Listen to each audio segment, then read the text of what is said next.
నమస్కారం. లక్ష్మి చెప్పే కథలకు స్వాగతం.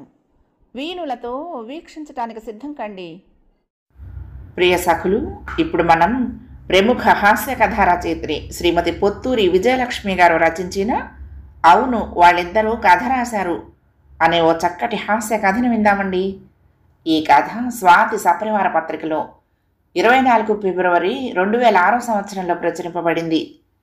ఇక కథ మొదలు పెట్టేస్తున్నానండి. మార్నింగ్ వాక్కు వెళ్ళిన రాఘవరావు ఈల వేసుకుంటూ ఇంట్లోకి వచ్చాడు. వంటింట్లో కాఫీ ఏర్పాట్లలో ఉన్న మైథిలి గుండె ఠారుమంది. సత్యం, ఈయన ఇవాళ హుషారుగా వచ్చారు, నాకు మళ్ళీ మూడింది అనుకుంది. ఆవిడలా దిగులు పడిందంటే దానికి తగిన కారణమే ఉంది. రాఘవరావు పెద్ద ఉద్యోగం చేసి 2 ఏళ్ల కిందట రిటైర్ అయ్యాడు. సొంత ఇల్లుంది. 2 పిల్లలు అమెరికాలో ఉన్నారు. ఆర్థిక ఇబ్బందులు లేవు. ఆరోగ్యాలు బాగున్నాయి. అంతా బాగానే ఉంది. కాకపోతే కాలక్షేపం కావడమే కష్టంగా ఉంది. ఆయన ప్రయత్నిస్తే ఏదో ఉద్యోగం దొరకపోదు. కానీ ఆయనకు అలా ఉద్యోగం చేయటం ఇష్టం లేదు. అవసరం లేకుండా అందరూ ఉద్యోగానికి ఎగబడితే నిరుద్యోగ సమస్య మరింత పెరుగుతుందని ఆయన నమ్మకం. అందుకే కాలక్షేపానికి మార్గాలు వెతుక్కుంటూ ఉంటాడు అనుక్షణం. ఎక్కడ ఏ టూరు కనిపించినా వెళ్ళొచ్చాడు కొన్నాళ్ళు. జ్యోతిర్లింగాలు, నవగ్రహాలు, అష్టగణపతులు వగైరా అన్ని యాత్రలు చేసేశాడు. ప్రస్తుతానికి మా దగ్గర ఇంకేం టూర్లు లేవు, ఏమైనా కొత్త వస్తే మీకే ముందు చెప్తామని నిస్సహాయులై చేతులెత్తేశారు టూరిజం డిపార్ట్మెంట్ వాళ్ళు. దాంతో పాపం ఆయన పని అయోమయంగా తయారైంది.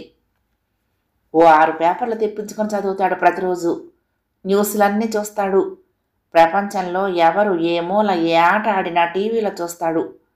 ఏదోలా కాలక్షేపం అయిపోతుంది. కాకపోతే పెత్తనం చలాయించే అవకాశం కరువైపోయింది.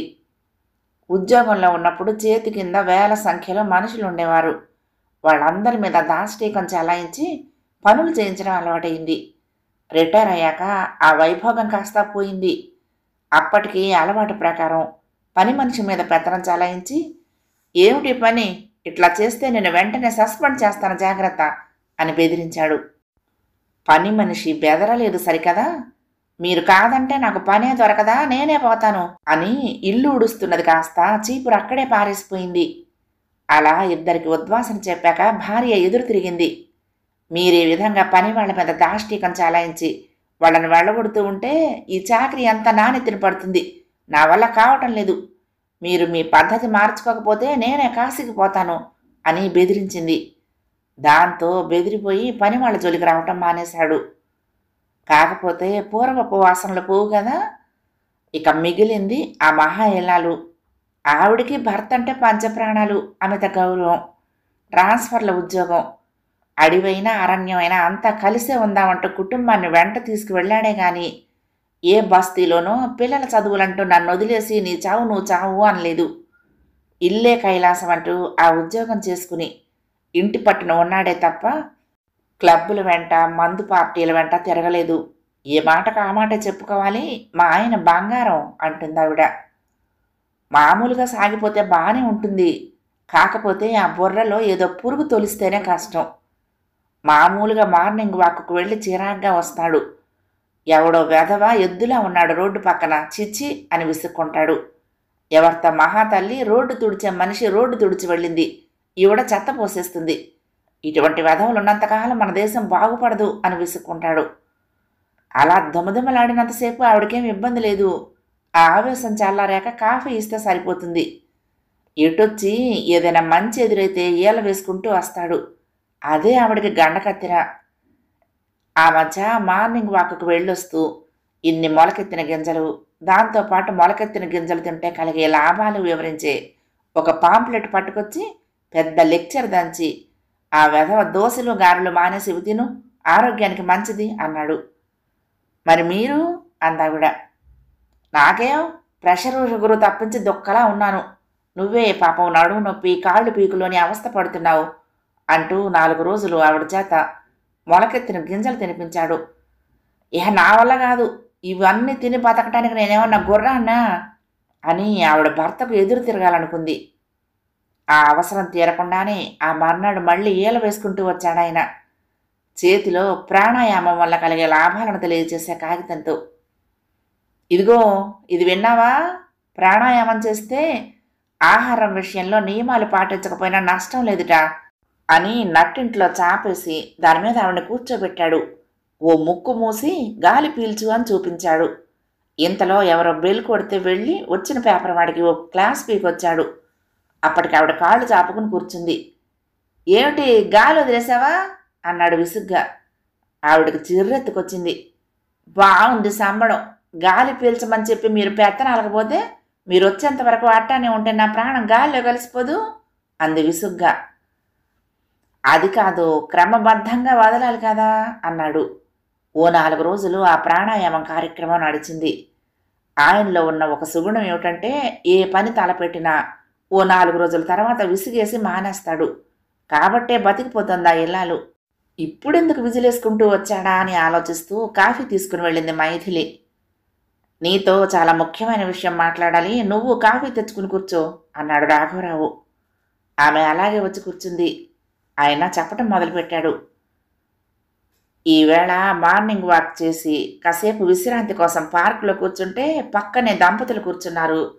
సాక్షాత్తు కైలాసం నుండి దిగొచ్చిన ఆది దంపతుల్లా ఉన్నారు. మాట కలిసింది. వాళ్ళు ఎన్నో సంవత్సరాలుగా కలిసి రచనలు చేస్తున్నారట. పేరుకు పేరు, డబ్బుకు డబ్బు, కావలసినంత కాలక్షేపం. వాళ్ల జీవితం గురించి చెప్తూ ఉంటేనే ఈయనకు నోరూరిందిట. వాళ్లను చూసి తర్వాత నేను ఒక నిర్ణయానికి వచ్చాను అన్నాడు. ఏమిటి, వాళ్ళిద్దరిని మన ఇంటికి భోజనానికి పిలుద్దామనా అందావిడ. కాదు, మనం కూడా వాళ్ళలా కథలు రాద్దాం అన్నాడు. ఏడ్చినట్టుంది. ఎవరో ఏదో చేశారని మనము తయారైతే ఎట్లా? మనమేమి రాస్తాం అంది మైథిలి. ఏం కాదు, రాయగలం. మనిద్దరికీ అంతో ఎంతో రచనానుభవం ఉంది అన్నాడాయన. ఆయన 40 ఏళ్ల కిందట కాలేజీ మ్యాగజైన్కి ఒక ఆర్టికల్ రాశాడు. ఆవిడ 25 ఏళ్ల కిందట పత్రికకు ఒక ఉత్తరం రాసింది. అదే వారి రచనానుభవం. మన వల్ల కాదు అంటుంది ఆవిడ. కాదు, వీల్లేదు, రాయాల్సిందే అంటాడు ఆయన. వీళ్ళు ఇలా వాదులాడుకుంటున్న సమయంలోనే ఒక వారపత్రికలో ఒక ప్రకటన కనిపించింది. ప్రేమ కథల పోటీ, మంచి బహుమతులు, లబ్ధ ప్రతిష్ఠులే కాదు కొత్తవారు కళలు పట్టండి అని ఊరుకున్న వాళ్ళకు కూడా ఉత్సాహం పుట్టేలా ప్రకటించారు. తను రచనలు చేయాలనుకోవటం, ప్రకటన ఇలా కనిపించటం శుభసూచకంగా తోచింది ఆయనకు. దానికి తోడు కుడి కన్ను టకీ టకీమని కొట్టుకుంది. ఇక ఆవిడ మాట చెల్లలేదు. ఒక మహత్కార్యానికి శ్రీకారం చుట్టబడింది. ప్రేమ కథ కాబట్టి హీరో హీరోయిన్ ఉండాలి. హీరో పేరు జయంత్, హీరోయిన్ పేరు జయ అని పెట్టేశారు. ఇక కథ ఓ రోజంతా ఆలోచించారు. ఇలా ఎంతసేపు ఆలోచిస్తాం, మొదలుపెట్టు, ఆ తర్వాత కథ అల్లుకోవచ్చు అన్నాడు రాఘవరావు. లేడీస్ ఫస్ట్ అని ఆయన భార్యకి అవకాశం ఇచ్చాడు. సూర్యుడు తూర్పున ఉదయించాడు అని రాసిందావిడ. మండినట్లే ఉంది. సూర్యుడు ఎప్పుడు తూర్పునే ఉదయిస్తాడు, నువ్వు ప్రత్యేకంగా చెప్పాలా విసుక్కున్నాడాయన. ఇది మరీ బాగుంది. కథ అన్న తర్వాత ప్రకృతి వర్ణనలు ఉండాలి. మీకేం తెలుసు, పెళ్ళానికి రాసే ఉత్తరం కూడా ఆఫీసు ఉత్తరంలా రాస్తారు. కాస్తంత కళాపోషణ కూడా ఉండాలి. ఆవిడ కూడా విసుక్కుంది. ఓయబ్బో, అంతటి కళాపోషణ నాకు ఉంది. కానీ ఇక్కడ వాళ్ళు కథకు కేటాయించిందే 10 పేజీలు. అందులో సూర్యుడు తూర్పును ఉదయించాడు, పడమరను అస్తమించాడు అంటూ కూర్చుంటే ఇక కథేమి నడుస్తుంది?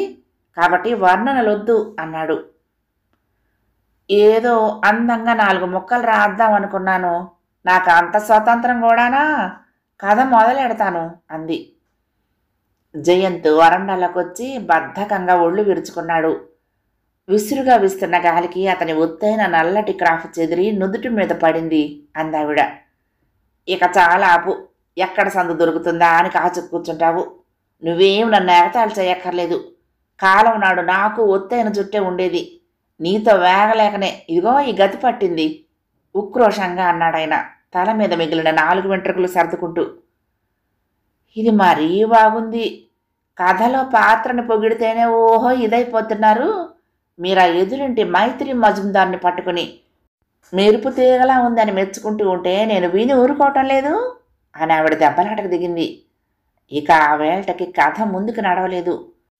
మర్నాడు మళ్ళీ కూర్చున్నారు. ముందు రోజు జరిగిన రభస గుర్తొచ్చి జాగ్రత్తగా కథ అల్లింది మైథిలి. జయంత్ పెందలాడే లేచి మందు వేసుకున్నాడు. వంటింటి దగ్గరకు వెళ్ళి, జయ డార్లింగ్, షుగర్ మందు వేసుకున్నాను, అరగంటకి టిఫిన్ తిని ప్రెషర్ మందు వేసుకుని పళ్ళ డాక్టర్ దగ్గరికి వెళ్ళాలి అన్నాడు అంటూ కథ చెప్పింది. ఇదిగో, ఏమన్నా అంటే నోరెట్టుకు పడిపోతావు. నీకు ఈ మధ్య వేటకారం బాగా ఎక్కువైంది. నన్ను ఏడిపించడానికి కాకపోతే వయసులో ఉన్న జయంతికి షుగరు ప్రెషరు ఉంటాయా? అది చాలక పళ్ళ డాక్టర్ కూడానా అని భార్య మీద విరుచుకుపడ్డాడు రాఘవరావు. అదంటే ఇదంటారు, ఇదంటే అదంటారు. నేనేం కథలు రాయాలని ఏడ్చిపోతున్నానా? నా వల్ల కాదు అందావిడ. వ్యవహారం బిడిసి కొట్టేసరికి మెత్తబడి భార్యని బతిమలాడాడు. సరే అందావిడ, కానీ ఓ షరతు పెట్టింది. ఎవరి దోవన వాళ్ళు రాయాలి అంది. అలా అయితే చెరో దోవ అయిపోదా అన్నాడైన. అలా అయితే చెరొక 5 వాక్యాలు రాయాలి. ఒకరు రాసింది ఇంకొకరికి నచ్చకపోయినా సున్నితంగా విమర్శించాలే కానీ విరుచుకు పడకూడదు. ఇలా 1,00,000 నిబంధనలు ఏర్పరచుకున్నారు. మళ్ళీ కథలోకి వెళ్ళారు. మైథిలి కథ చెప్పసాగింది. జయ కెంపులు నెక్లెస్ పెట్టుకుంది. జయంత్కు భార్య అంటే చాలా ప్రేమ. బంగారం ఎందుకు, దండగా అని విసుక్కోడు.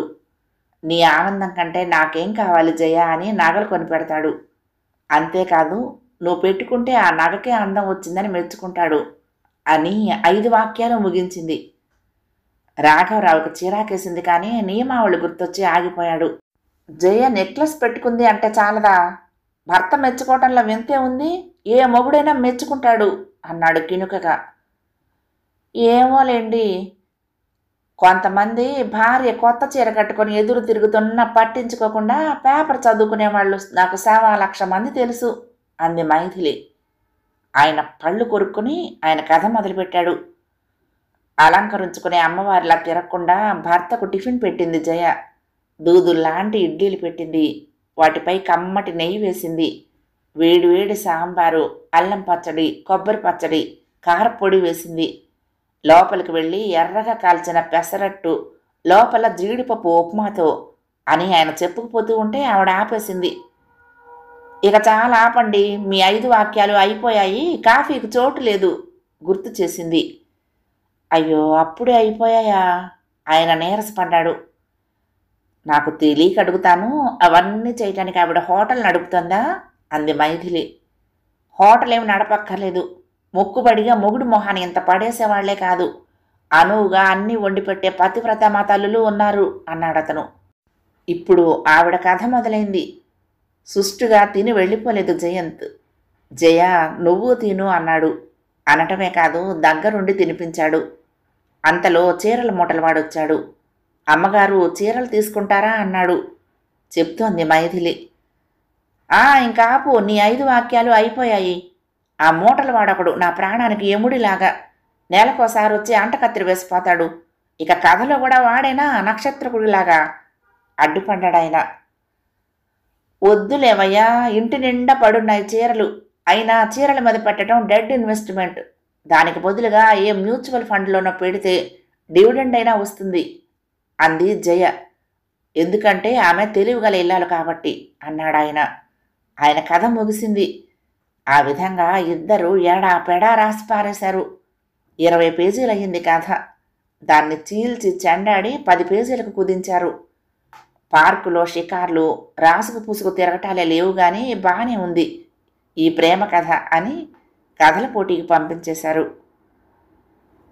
కథ సమాప్తం. ప్రియ సఖులు, ఈ కథ మీకు నచ్చితే తప్పకుండా లైక్ చేయండి, షేర్ చేయండి, కామెంట్ చేయండి, సబ్స్క్రైబ్ చేసుకుని నన్ను ఎంకరేజ్ చేయండి. ఉంటానండి. ప్రేమతో లక్ష్మి, కృష్ణాతీరం దుర్గమ్మ సన్నిధానం. నమస్తే.